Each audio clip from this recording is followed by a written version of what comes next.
नमस्कार दोस्तों, स्वागत है आपका। इस चैनल में तो चलिए बात करते हैं झारखंड की हर जिला से जुड़ी छोटी तथा बड़ी खबर। तो आपने अभी तक इस चैनल को सब्सक्राइब नहीं किया है तो सब्सक्राइब कर ले और कमेंट करके बताएं कि आप किस जिला से ये वीडियो देख रहे हैं। झारखंड में मौसम विभाग ने रांची समेत कई जिलों के लिए येलो अलर्ट जारी किया है। देवघर, दुमका, गिरिडीह, गोड्डा, जामताड़ा, पाकुड़, साहिबगंज, हजारीबाग, कोडरमा, पलामू, गढ़वा और चतरा में कल तक भारी बारिश की आशंका है। पिछले 24 घंटे में कोडरमा के चंदवारा में 61, 5 मिमी और तिलैया डीवीसी में 70 मिमी बारिश दर्ज हुई। रांची सहित अन्य हिस्सों में मध्यम से भारी बारिश की संभावना बनी रहेगी। मौसम विभाग ने बिजली गिरने, जलजमाव और ट्रैफिक बाधाओं को लेकर सतर्क रहने की अपील की है। खेतों और निचले इलाकों में लोगों को विशेष सावधानी बरतने को कहा गया है। झारखंड के मुख्यमंत्री हेमंत सोरेन ने 301 नवनियुक्त शिक्षकों को नियुक्ति पत्र सौंपे। इसमें कक्षा 6 से 8 तक पढ़ाने के लिए 131 सहायक शिक्षक और कक्षा 1 से 5 तक के लिए 170 सहायक शिक्षक शामिल हैं। यह नियुक्ति शिक्षा व्यवस्था को मजबूत बनाने और विद्यालयों में शिक्षकों की कमी को दूर करने की दिशा में एक बड़ा कदम माना जा रहा है। मुख्यमंत्री ने कहा कि गुणवत्तापूर्ण शिक्षा उपलब्ध कराना उनकी सरकार की प्राथमिकता है। गौरतलब है कि 2 सितंबर को भी 909 शिक्षकों को नियुक्ति पत्र सौंपे गए थे।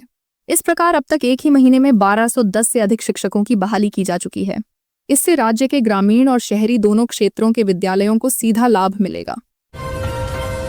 झारखंड में ड्रग्स नष्ट करने के विशेष अभियान के तहत 3000 किलो से अधिक नशीली सामग्री को नष्ट किया गया। यह कार्रवाई पुलिस और नारकोटिक्स कंट्रोल विभाग के संयुक्त प्रयास से की गई ताकि राज्य में बढ़ते नशे के कारोबार पर रोक लगाई जा सके। अधिकारियों के अनुसार नष्ट की गई सामग्री में गांजा, अफीम, ब्राउन शुगर और अन्य प्रतिबंधित नशीले पदार्थ शामिल थे। इस दौरान ड्रग्स तस्करों पर भी शिकंजा कसने के लिए कई जिलों में विशेष छापेमारी की गई। प्रशासन का कहना है कि नशे के कारोबार को समाप्त करना सरकार की प्राथमिकता है और इसके लिए आगे भी अभियान जारी रहेगा। रांची पुलिस मुख्यालय के डेटा सेंटर में अचानक आग लगने की घटना सामने आई है। इस हादसे में कई महत्वपूर्ण सिस्टम प्रभावित हो गए, जिससे पुलिस के तकनीकी कार्यों पर असर पड़ा। आग लगते ही फायर ब्रिगेड की टीम मौके पर पहुंची और काफी मशक्कत के बाद आग पर काबू पाया गया।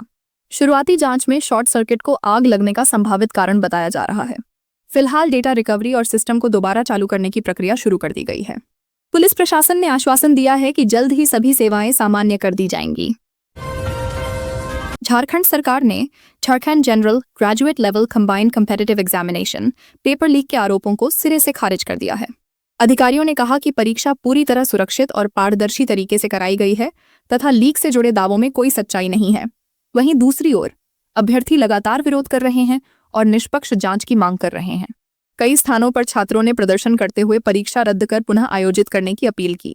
इस मामले में विपक्षी दलों ने भी सरकार पर सवाल उठाए हैं और परीक्षा प्रणाली की पारदर्शिता को लेकर चिंता जताई है। फिलहाल विवाद गहराता जा रहा है और छात्रों का आंदोलन जारी है। धनबाद में एक बड़ी सड़क का हिस्सा अचानक धंस जाने से स्थानीय लोगों में दहशत फैल गई। हादसे के कारण यातायात बाधित हुआ और आसपास के क्षेत्रों में जाम की स्थिति बन गई। सूचना मिलते ही जिला प्रशासन और नगर निगम की टीम मौके पर पहुंची और प्रभावित क्षेत्र को घेराबंदी कर आवाजाही रोक दी गई।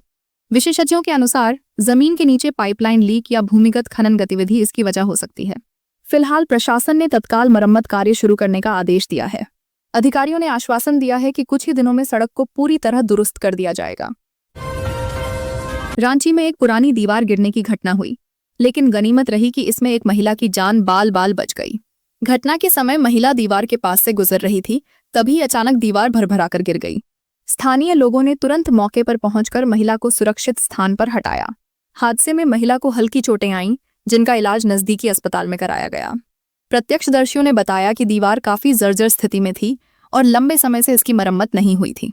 नगर निगम ने मामले का संज्ञान लेते हुए जर्जर दीवारों व इमारतों की जांच कराने का निर्देश दिया है। रांची के बिरसा मुंडा एयरपोर्ट पर यात्री सेवा दिवस कार्यक्रम की तैयारियां जोर शोर से चल रही हैं। एयरपोर्ट प्रबंधन के अनुसार इस मौके पर यात्रियों की सुविधाओं की समीक्षा की जाएगी और उन्हें बेहतर सेवाएं देने के लिए विशेष पहल शुरू की जाएंगी। कार्यक्रम के दौरान यात्रियों की समस्याएं सुनकर तुरंत समाधान की व्यवस्था की जाएगी। साथ ही एयरपोर्ट परिसर में सफाई, सुरक्षा और यात्री मार्गदर्शन की विशेष व्यवस्था की जा रही है। अधिकारियों का कहना है कि इस दिवस का उद्देश्य हवाई यात्रियों को सुविधाजनक और सुखद अनुभव उपलब्ध कराना है। बोकारो और हजारीबाग में अवैध रेत खनन रोकने के लिए प्रशासन ने विशेष कार्रवाई की। बोकारो में खनन विभाग और स्थानीय पुलिस की टीम ने कई अवैध खदानों पर छापा मारा और खनन सामग्री जब्त की। कुछ ट्रैक्टर और अन्य उपकरण भी प्रशासन ने कब्जे में लिए। हजारीबाग में भी अवैध रेत होल्स की जांच कर सामग्री जब्त की गई। इस दौरान ब्लास्टिंग करके खनन स्थलों को नष्ट किया गया। अधिकारियों ने कहा कि अवैध खनन रोकना प्राथमिकता है और इस तरह की कार्रवाई लगातार जारी रहेगी। इससे खनन माफियाओं में भय का माहौल बन गया है। झारखंड के शिक्षा विभाग ने प्राथमिक और माध्यमिक स्कूलों में कक्षा 6 से 12 के लिए प्रोजेक्ट आधारित पढ़ाई का पायलट प्रोग्राम शुरू किया है। इसके तहत छात्रों को केवल किताबों तक सीमित न रखते हुए वास्तविक जीवन से जुड़े प्रोजेक्ट करने होंगे। विभाग का कहना है कि यह पहल विद्यार्थियों में रचनात्मकता, समस्या समाधान क्षमता और टीम वर्क को बढ़ावा देगी। पायलट प्रोग्राम पहले कुछ चयनित स्कूलों में लागू किया गया है और इसके परिणामों के आधार पर पूरे राज्य में विस्तार की योजना है। शिक्षकों को इसके लिए विशेष प्रशिक्षण दिया गया है। इस योजना का उद्देश्य शिक्षा को अधिक व्यावहारिक और रोचक बनाना है। झारखंड सरकार ने कुछ जिलों में पेट्रोल की कीमतों पर राहत देने की घोषणा की है। इस योजना के तहत राज्य के चयनित जिलों में पेट्रोल की रिटेल दरों में अस्थायी कटौती की जाएगी ताकि ग्रामीण और शहरी क्षेत्रों के लोगों पर आर्थिक दबाव कम हो सके।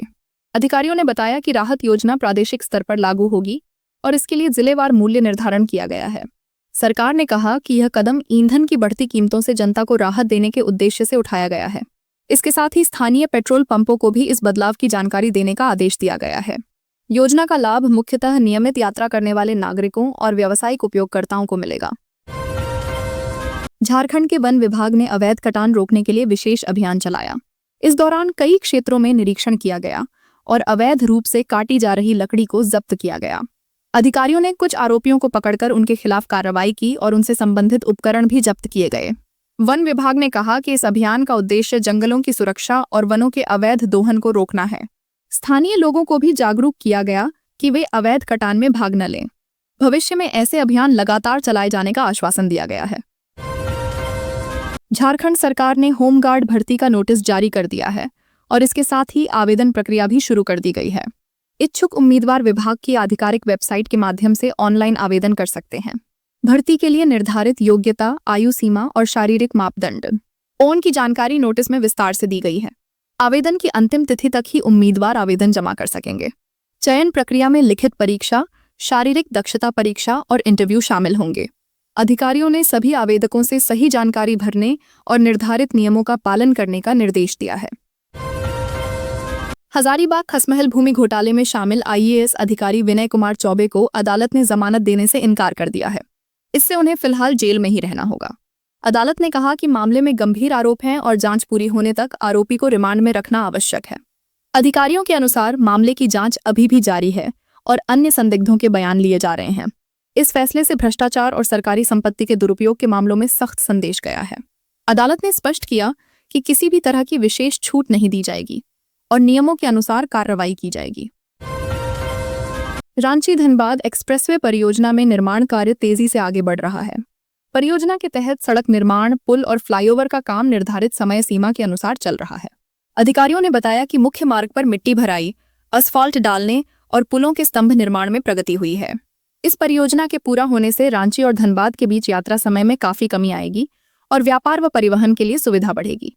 सड़क सुरक्षा और यातायात सुगमता सुनिश्चित करने के लिए आधुनिक तकनीक का उपयोग किया जा रहा है। निर्माण कंपनियों ने बताया कि अगले 6 माह में कई हिस्सों को चालू करने का लक्ष्य रखा गया है। दुमका हवाई अड्डे का विस्तार कार्य जारी है और अधिकारियों ने नियमित यात्री सेवाओं की शुरुआत की योजना बनाई है। रनवे, टर्मिनल भवन और सुरक्षा सुविधाओं के निर्माण में तेजी लाई गई है। विस्तार के पूरा होने के बाद छोटे और मध्यम आकार के विमान सीधे दुमका आ जा सकेंगे। अधिकारियों ने बताया कि एयरपोर्ट पर आधुनिक सुरक्षा उपकरण और यात्रियों के लिए सुविधाजनक इंतजाम किए जा रहे हैं। आगामी महीनों में नियमित उड़ानों की शुरुआत करने का लक्ष्य रखा गया है। इससे क्षेत्रीय कनेक्टिविटी बढ़ेगी और व्यापार, पर्यटन व आर्थिक गतिविधियों को बढ़ावा मिलेगा। देवघर के रक्ती गांव में कोबरा सांप के निकलने से इलाके में अफरा तफरी मच गई। ग्रामीणों ने तुरंत प्रशासन को सूचना दी, जिसके बाद वन विभाग और स्थानीय रेस्क्यू टीम मौके पर पहुंची। टीम ने पूरी सावधानी के साथ सांप को पकड़कर सुरक्षित स्थान पर छोड़ दिया। इस दौरान किसी को चोट नहीं आई और रेस्क्यू ऑपरेशन सफल रहा। अधिकारियों ने ग्रामीणों से कहा कि ऐसे मामलों में घबराने के बजाय तुरंत विशेषज्ञों को सूचित करें। घटना के बाद गांव में सुरक्षा के अतिरिक्त उपाय किए गए हैं और लोगों को जागरूक किया जा रहा है। धनबाद में एक कोयला व्यवसायी की हत्या के बाद स्थानीय लोग एसडीडी हकों पर उतर आए और विरोध प्रदर्शन किया। प्रदर्शनकारियों ने मामले में त्वरित कार्रवाई और आरोपी की गिरफ्तारी की मांग की। पुलिस ने घटना के तुरंत बाद मौके पर पहुंचकर स्थिति को नियंत्रित किया और मामले की जांच शुरू कर दी है। पुलिस अधिकारी बता रहे हैं कि सीसीटीवी फुटेज और गवाहों के बयान लेकर आरोपी की पहचान करने का काम चल रहा है। प्रशासन ने कहा है कि कानून व्यवस्था बनाए रखने के लिए आवश्यक कदम उठाए जा रहे हैं और दोषियों के खिलाफ सख्त कार्रवाई की जाएगी। तो दोस्तों, ये थी आज की झारखंड की मुख्य खबरें। वीडियो अच्छा लगे तो लाइक तथा चैनल को सब्सक्राइब जरूर करें।